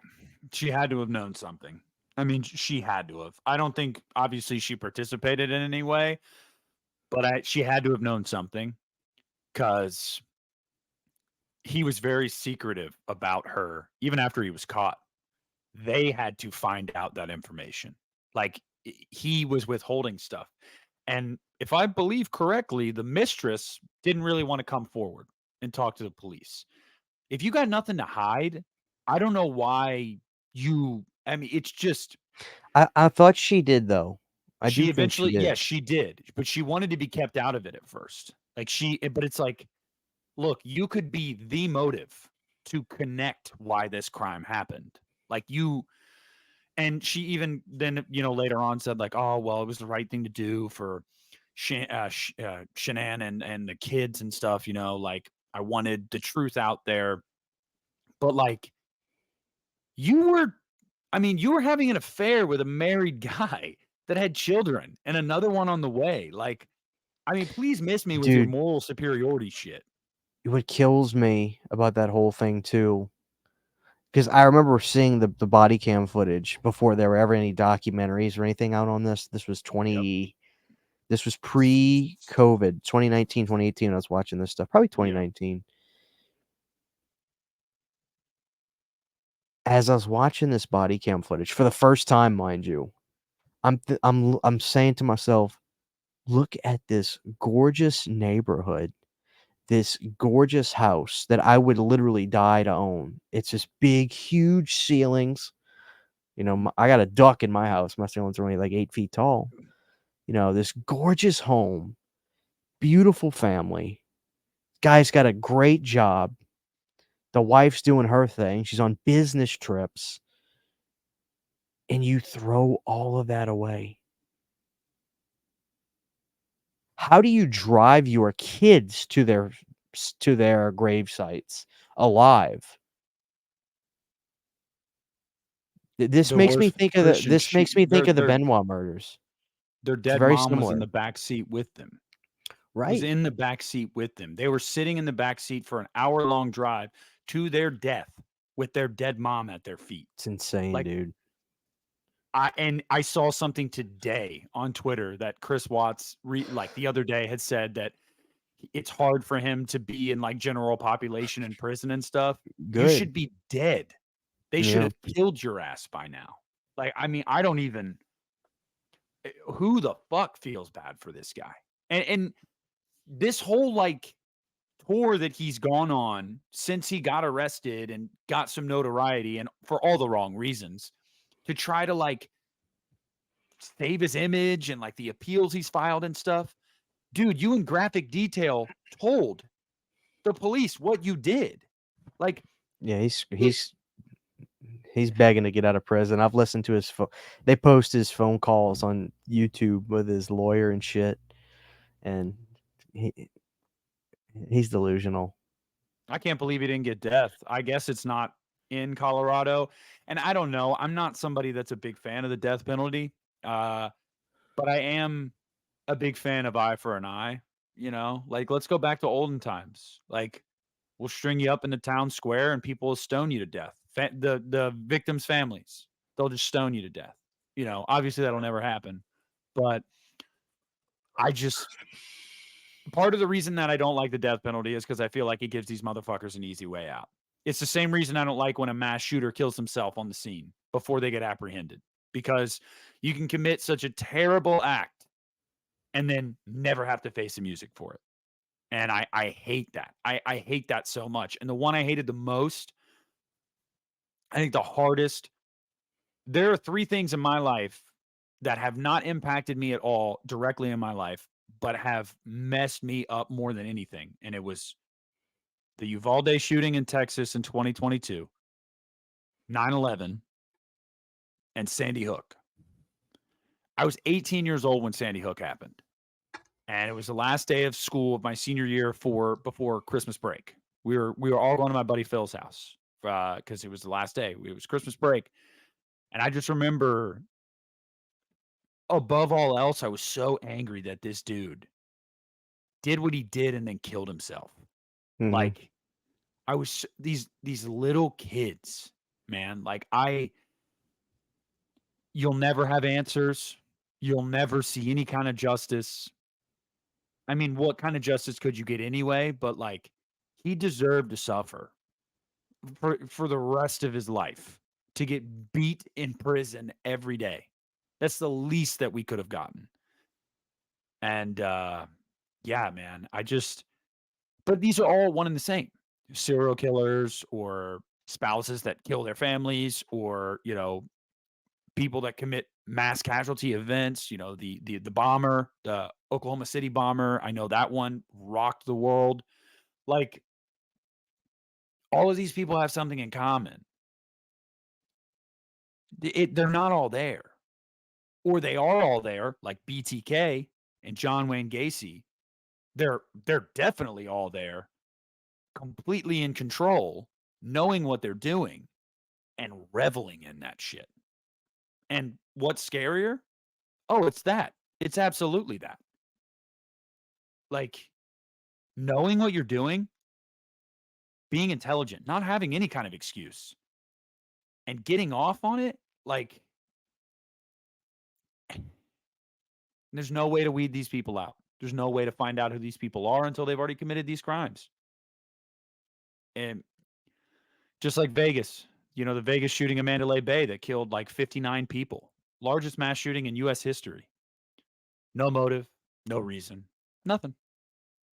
And he took his own life when the cops were at the door. I mean, like I knew talking about this stuff would be like heavy, but like it really, really does mess with you, man. Because, like you said, do I have somebody like this in my town? Maybe not somebody like John Wayne Gacy, but you absolutely have people in your town that have secrets, for sure. And I know you've thought about this, and just ask the audience. You guys think you've walked past a serial killer or driven past one? Because I'm going to say odds are you have.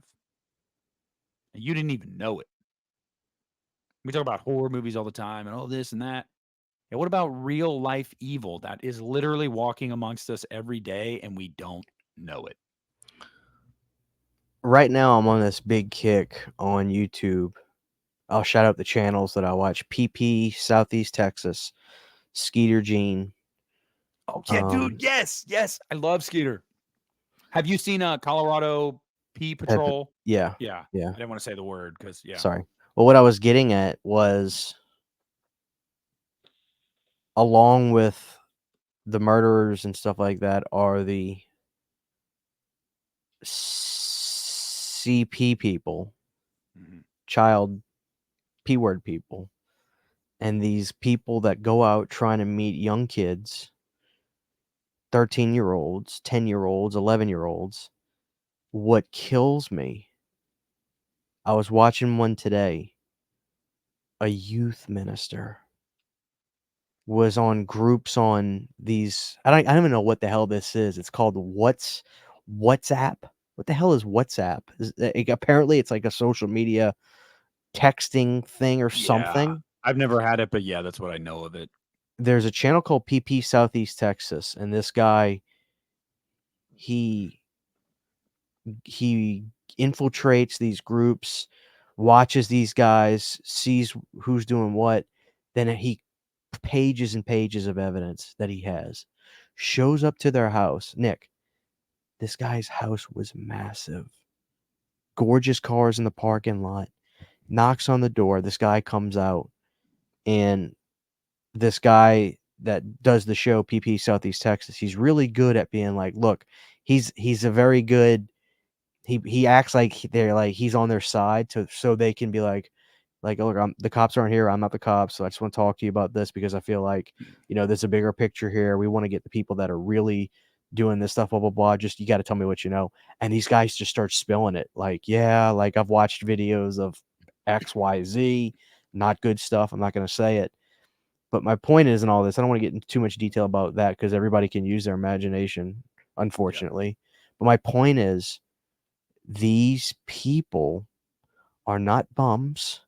They're not lowlifes necessarily. I mean, you are a lowlife if you do that, but they are people that have jobs. They're around kids every day because he's a youth minister. And there's new videos coming out every single day. My TikTok is flooded with it on my For You page because I get a kick out of watching these guys get caught and them they're getting them off the streets.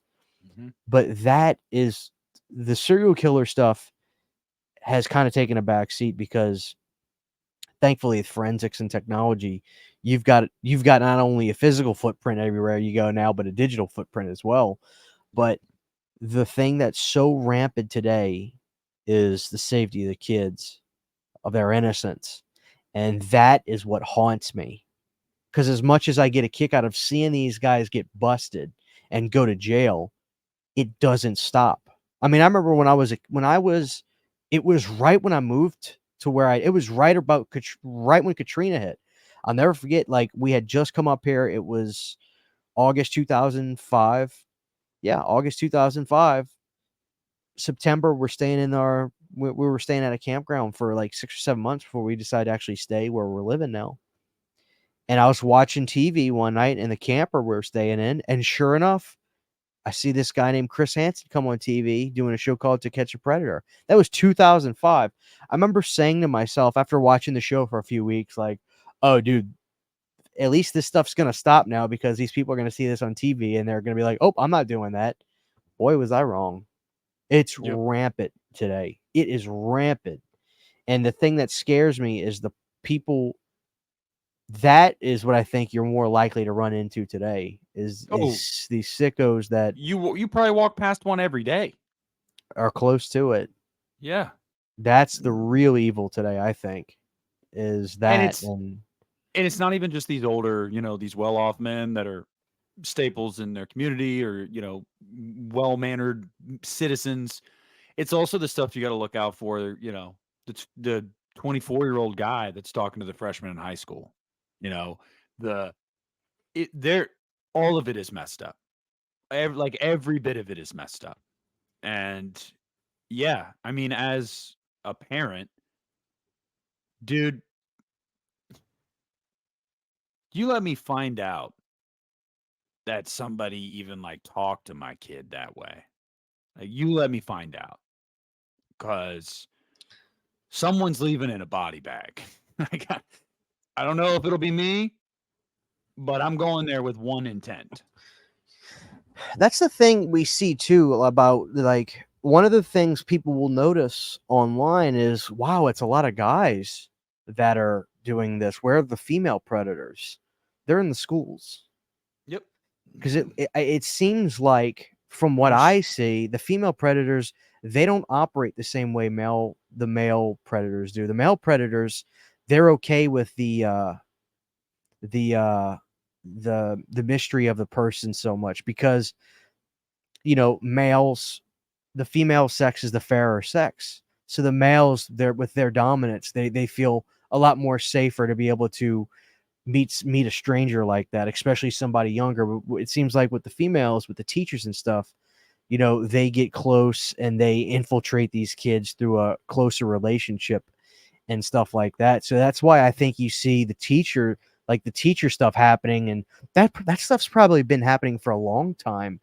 But now, like, it's like I read about this stuff all the time of these I don't know, these sophomore high school female teachers having relationships with these kids in school. Yep. I mean, it's Yeah, crazy. So it's on both sides, which is both of them are horrible. Did you see the story from last week? I think it was the 2 teachers in Georgia. You'd have to give me 2 the women. details. I saw the headline. On my Yahoo. I didn't read the details because that stuff is just, it's gross to me. And there's definitely a double standard there. You'll see it online. People will be like, "Oh, well, she was hot. Good for the kid." It's still, I mean, I can't say certain words because this video will get demonetized. But No, you know what word it's still that. It's 100% still that. It's not 1999 anymore. Like, some stuff you truly can't laugh at, and that's evil. It's truly evil. And it's not the kid's fault. It's 100% the adult's fault. Yeah. Most teenage boys, if they had an attractive teacher, I had an attractive teacher when I was in 7th grade. Shout out Miss Wall. She was my language arts teacher. Everybody thought she was attractive because she is. It's not, the onus isn't on the kid. Teenagers are stupid. Like, the fact that an adult that is teaching these kids would cross that boundary, especially when it's a woman that is attractive. They know these teenage boys are going to go for that. And that's even more evil. You know you're going to get what you want. And that's just that is expert level grooming and just nastiness. And it's just, yeah, man, I just, I don't know. That's the serial killer of today, I feel, because that stuff, even though there's such a digital footprint nowadays, it doesn't stop these people from getting into it. It's truly horrifying. But I implore people to watch these channels, support these channels, that are going after these people because they don't stop. You know, Yeah. PP Tommy Southeast over it. Texas, that guy uploads every day and he's traveling the country. Yeah, but Christian, you know the shittiest part about this? I haven't seen PP South Texas, so I can't speak to that. Southeast But Texas, yeah. Southeast. Tommy at Colorado PED Patrol. I watch him on His TikTok a lot. his channels have gotten taken down so many times. He's got to have the cops. That's Yeah. a new YouTube rule. The cops have to be involved in the videos. But the worst part, though, Christian, he's even said it. Like 75% of these don't end up in charges being brought. If anything, he's talked about it. He's like, we get catches all the time, but there's legalities, there's loopholes, there's Yeah. a lot of the time these people walk. But at worst, they're at least being watched now. Like there is okay. Well, you let's be have real. history. Let's be real. They are losing everything because they're on camera and the world's seeing it. Yeah. And I implore people to do that stuff. It is scary though, because I can't remember what it was. Tommy's channel. Yeah, he did a catch with someone and someone got shot. They didn't die on the scene. He did it with another channel. Was that was like in the Target? Yeah, he got Yeah. shot. And so Yeah, like I saw that. if you're gonna do this, make sure you have law enforcement presence, like for sure. Because some of these people, when they get caught, they have nothing left to lose, and they know that. So I've thought about that. That is scary. You know, that is very, very scary. You know. But shout out to these people that do that, man. Shout out to the people that try to get people like that off the streets and try to call attention to it. I know that I miss To Catch a Predator. I thought Hansen, I mean, so many memes about Hansen, but it was great. It's like, why don't you have a seat? Like, He's still going. He's still going. He's know. got the True Blue Network. But he went dark for a while, and I'm sure you know the reason why. I watched. You know why, right? He got screwed. It was a misunderstanding. He something about like he was starting a merchandise store or something, and the guy tried to say that Hansen screwed him out of money, and he didn't, and he got arrested. And then of course it was in the headlines everywhere. But then after Hansen was cleared of it, and then the guy got in trouble, nobody reported shit all for it. But if you're talking about To Catch a Predator, yeah, last catch was the guy. What was he? Was he some kind of archdiocese? He killed himself in his house. I know that, but like, was he a religious person? Was he like some kind of yeah, I was totally off on what you were talking about, but I'm just saying, you know. Yeah, I should have said To Catch a Predator. Why To Catch a Predator? Because I've kept up with I still keep up with Hansen. I listen to his podcast. Today on today's Predator update, we're looking back at Jeff Sokol, the pizza man from Connecticut. I loved the one for whatever reason because I remember what night this was. This was in the 2000s when it was a big game, and you may remember the episode. The guy comes over to this supposedly 13-year-old's house and is talking on the island on her kitchen, and then Hansen comes out and he's like, "What are you doing?" He's like, "Oh, I just came over here to watch a football game, you know, with some snacks and stuff." He's like, "Oh yeah, who's playing?" He's like, "Steelers and Ravens." And Steelers and the Ravens. It was a Sunday night game. I remember that game. Like I vividly remember those games. And so I'm just like, one, this guy had his alibi. Like he had, oh yeah, this is why I'm here. Like I know exactly what I'm doing. But he was creepy. I know the guy you're talking about. Creepy as shit, leaning against the island and like getting close to her and stuff. Like, oh my God. Yeah, he was so jolly and happy to be there. And I'm like, and they all say it. I love that Hansen and Skeeter Jean, which obviously isn't his real name, but it's hilarious. You know what's so really quick? You know what's so great about Skeeter Jean? It's complete satire, but it's real at the same time. Yes. As well as you know that you've just been skeeted in 4K.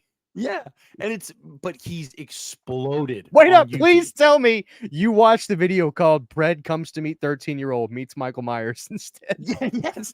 And the guy just stands in the background. He had the Halloween Kills mask on. I think he even had the finger. He had the fingers missing too. Yeah, that was at the hotel. Yeah, I remember that episode fondly. I was just laughing because Michael Myers is just standing there. He even at one point says, like, "What do you have to say about this, Michael?" And he just like tilts his head. It's it's total satire, but it's real at the same time. Yeah, I love Skeeter Jean. Guys, support these guys. Yeah, yeah. But it's it's just like all of that. It's just crazy because I love that these guys always call it out too, because every single person goes, I wasn't gonna do anything, like I just came here for this, and they're always like, you know how much I hear that? Like, do you know Yeah. how often I hear that? Like, Dude, Hansen was so good. What I love about him is after a while, like he started reveling in owning these guys. When he came back a few years ago and did that little run with the investigation thing, whatever it was, the guy you're talking about was part of that. Did you see the guy Jeff Sokol who brought the pizza and he's eating the pizza? yeah. The voiceover work with Hansen is hysterical. 44-year-old Jeff Sokol came to eat pizza with a 13-year-old, but he should have brought napkins because things are about to get like he started reveling in it, and he did an interview. He was on Logan Paul's podcast like 3-4 months ago, and I was like, oh great, I'd love to listen to this. I love Hansen because he goes, listen, because he got asked, like, listen, do you do this now because you know it's totally entertaining or what? He goes, listen, I'd be lying if I said I'm not good at what I do, but of course I'm doing this still because we're getting these sickos off the streets, and in some cases rehabilitating some of them if they can be. But he goes, yo, I know I'm good at what I do. And dude, Hansen's the man. I love Hansen. But yeah, check out True Blue TV. He still catches these bastards. And the crazy thing now is they all know who he is. Yes. And I love he has to say his own name still. So when they sit down, he goes, the guy, if when the guy sits on the couch and he knows everybody comes out, he goes, please don't do this. Please don't. I know who you are. He has to go, you know who I am. He goes, yes. So you know that I'm Chris Hansen with True Blue TV and we're doing a story. Like he has to say his name. He can't help it. So, or the best part is when they don't know when they go, just tell me who you are. I'll get to that in a minute. Yeah. I also love the ones where it's like as you saw the show going on in the early days of To Catch a Predator, like when it started to gain popularity, you would like he'd catch someone and someone would be like, I was worried I was going to see you, or like I was worried this was what this is. Like Chris will come out and they'll be like, oh, son of a bitch. Like it's Chris Hansen, because and I honestly think Skeeter Jean is becoming that too. Like, oh, he's getting big because he is so the lengths he's going to kill me. The one where it's called Pred thinks he won a Corvette. Like they tricked him. You need to watch that one.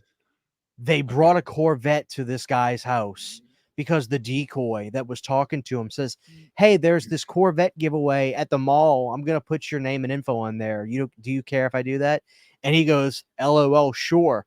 Skeeter shows up to the guy's house. He goes, I'm Tom with Corvette Giveaway Internationals, and we're here to present the Corvette to Ricky. He won. And so the guy comes out. Dude, the color runs out of his face because he's like, holy shit. They take him for a ride in the Corvette. Skeeter Jean's showing him the details of the car and everything. I think it's actually his car. He takes the Predator, puts him in the fucking car. There's a GoPro in the car. He's like, we got 498 horsepower on this thing. Like he's telling him all about the car. And he goes, oh, let me show you a few things like in the trunk of the car. Let me just find a spot to pull over.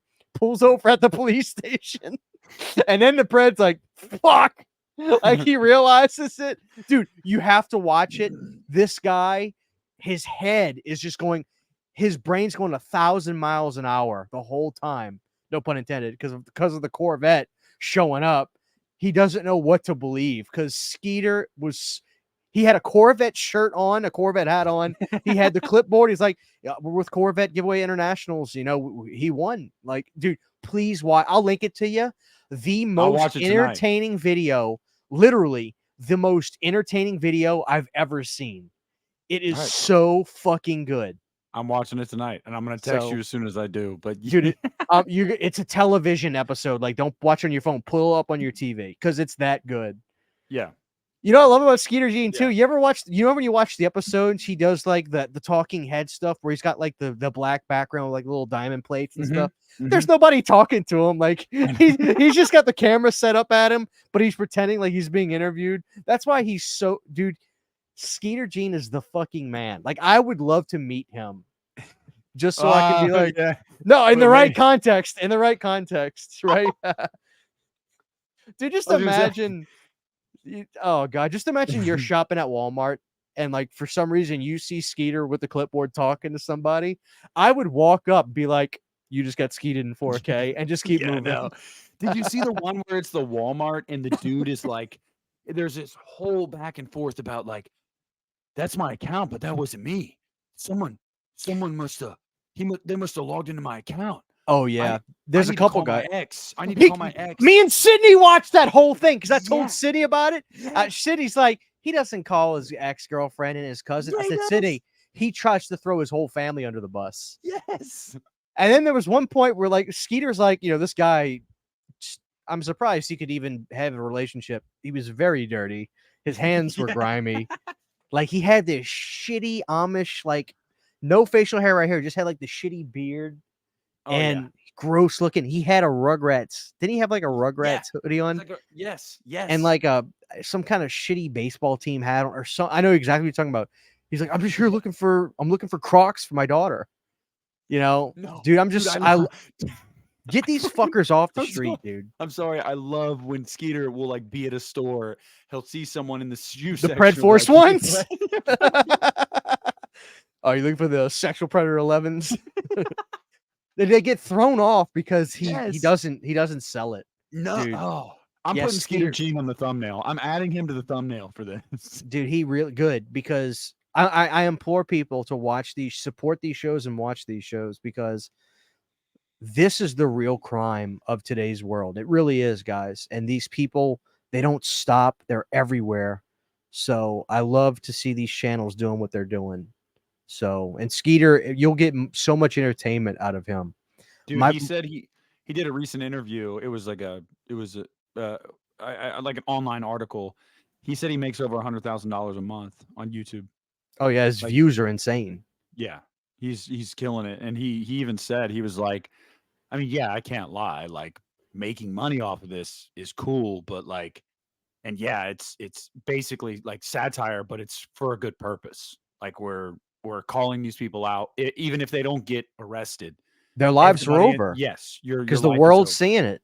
The world is seeing it. Yep. So yeah, I implore you guys to watch these shows and support them because this is. I didn't know this episode was going to go in this direction, but it's actually a good thing because this is the reality of today. Is these people are running rampant. Protect your kids, people. Make sure they're not talking to anybody on the phone, or you're going to get skeeted in 4K. In 4K.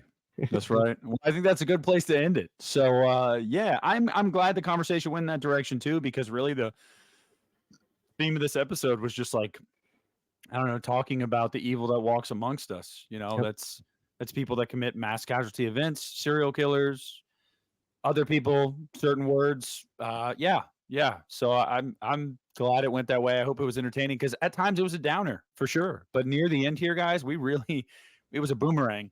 We went right back up. And we were laughing about Skeeter Gene. So hopefully none of you guys listening or watching are ever going to get skeeted in 4K. You better not. If you get skeeted, if there's anybody I know that gets skeeted in 4K, dude, I'm sorry, I gotta block you. Yeah, you're done. You'll never talk to me again. Yeah, you're never talking to anybody again. I don't know you. I've never known this person. But yeah, guys, sound off in the comments. Let us know if you guys haven't checked out some of these guys. Go ahead and check them out now. But anything you have to add to the conversation, guys, is always welcome. I have a feeling this episode is going to be one of those, as Christian calls them, evergreen episodes, because I just feel like morbid curiosity is going to lead a lot of people to click on this and want to watch it. Sure, for sure. So, Christian, you got anything else before we wrap her? No, just thank you guys for watching and listening and enjoying the show. I really appreciate it for all these years. Hopefully we'll continue it for the foreseeable future and have a good time. So thank you guys for watching. Sounds like Christian set me up for like right when we stop recording. All right, so here's the deal, man. We got it. I'm just messing with you. No, dude. I mean, I'm busy, but like I said, I can always do this at least once a month. And yeah, I always look forward to it when we get ready to do these because they are spaced out now. I have a lot more to say, and no, I'm happy. I'm cool. Thank you guys. Legitimately, thank you guys for watching. Yeah, no, we appreciate it, guys. It's been over 3 years now. As long as the viewership's still there and the engagement is there, I mean, even if it wasn't, we'd probably still do it because if anything, it's just like a little space for Christian and I to bullshit. So, but we appreciate you guys being here and following along all this time. And seriously, just keep supporting the show. Also, since our last episode, I have done a lot of merch for the podcast. It's on my Teespring. I actually haven't checked in a little bit to see if anybody's picked any up. I think I'm going to order a sample for me and Christian, whichever one he wants, and then whichever one I want, and we'll show them to you guys on social media so you can see that, hey, these are worth it. Pick them up, support the pod. But that's all I got. So leave a like here, guys. Subscribe if you haven't already, and look out for us in August. So take care, y'all. We'll see you next month.